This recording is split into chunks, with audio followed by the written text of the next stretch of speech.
Have you ever seen any of your old items and thought, I wish I could make my own leather version of that? Well, in this video, I'm going to show you how to take apart any item you like and make your own leather pattern. So I'm going to give you my tips and tricks for how to create your own pattern from scratch. This is perfect for beginners who want to make their own leather goods but don't know how to make a pattern from scratch. This is also great if you don't want to buy a pattern, you have an existing item and you just want to create your own pattern from that.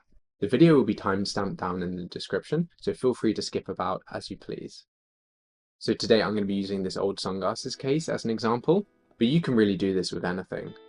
Bags, wallets, little pouches, whatever you please. Anything you love can become its own leather pattern. Part 1, this video, will be taking the item apart and making a pattern from it. And then part 2 will be making my own custom sunglasses case from this pattern. Okay, so let's get started. So we have this sunglasses case that we want to replicate. There's a plastic insert that makes it a little bit stiffer and protects the glasses, so we'll need to replicate that, and we'll come on to that later. You can see this is made with a fake leather. This is plastic that's been imprinted to look like leather. So start with a sharp knife, and this example really taught me how bad the machine stitch is for long-term durability. You can see here with one little slit through the thread, you can basically unravel the whole piece. Look in the description for my 10 tips sewing video, where I break down exactly how machine and saddle stitch vary, and the benefits of a saddle stitch. What we want to do is now just neaten up this piece. So I like to remove any threads that are loose, flatten it down, and get it ready for tracing. You can see here in this example how the plastic has basically perished around the snap hole. There's no way this would last a very long time.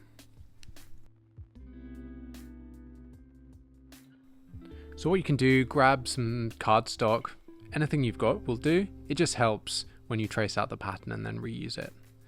So I'll weigh it down with a few objects and then trace around it to get the overall starting shape.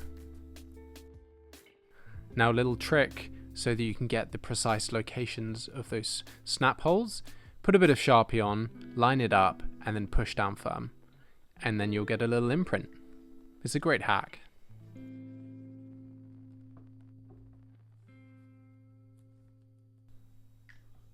So what I like to do next is just start to neaten up the edges, maybe where I didn't trace around it fully. Now there is this nose piece insert. Now what this does is it protects the sunglasses, but it also makes the sunglasses case a bit thicker and a bit more firm. So we're going to replicate that. We're going to use a piece of veg tan and then just have this as the nose grip, and that will serve both purposes. A big part of pattern making is making these little modifications where you need to make the best item you can, and that will come with practice.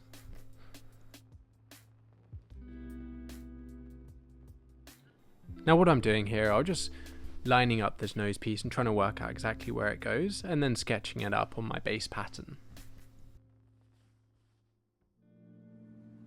Stay tuned later in the video to understand exactly what these measurements here are for.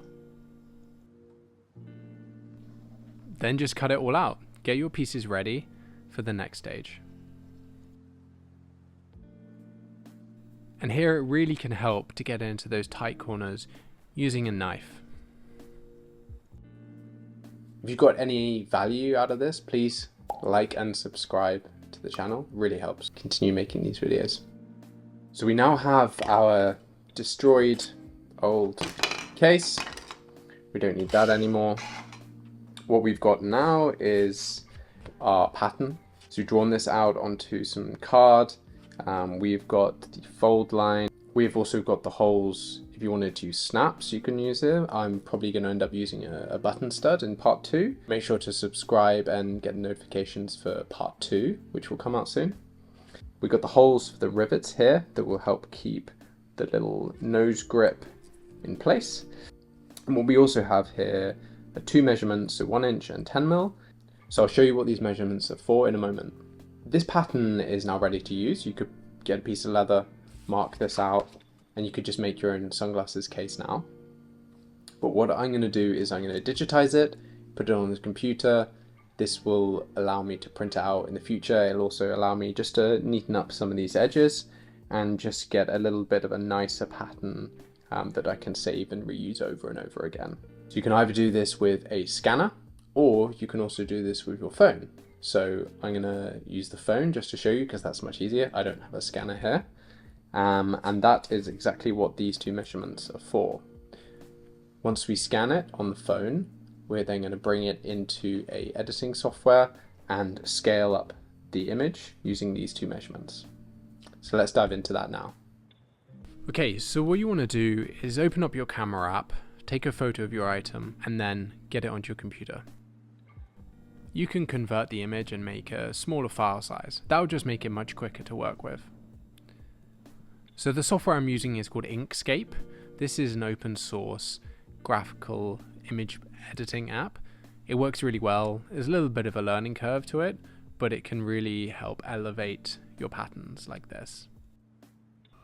So what I do is draw a line and then make the length of that line, in this example 10 mil. I can then scale up the image and make it the exact same size as it would be in real life. And this is how you really create the pattern. What I'll then do is trace around the edge, and I'll do this just for half, and then I will mirror it. And the reason I do that is because there will be some inconsistencies when you're drawing it by hand and tracing around, and this just allows me to get something that's really neat and consistent and mirrored. I'll then put in holes for the snaps, for the rivets, and just make sure everything is lined up properly.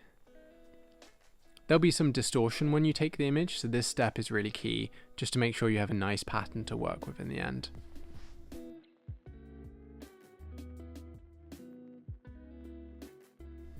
Then what you want to do is find a size of paper that your pattern will now fit on. So for this example, it had to be on an 11 by 17. The 8.5 by 11 was just too small for this pattern. Now, after the first time that I tested this out, I actually made some modifications. So the pattern in the description will be the updated pattern that will work much better. I just needed to make it a little bit narrower where you have the rivets, just so it fit into the bottom of the sunglasses case much better. And this is it. This is the final pattern. So check out the link in the description, download the pattern and make one for yourself.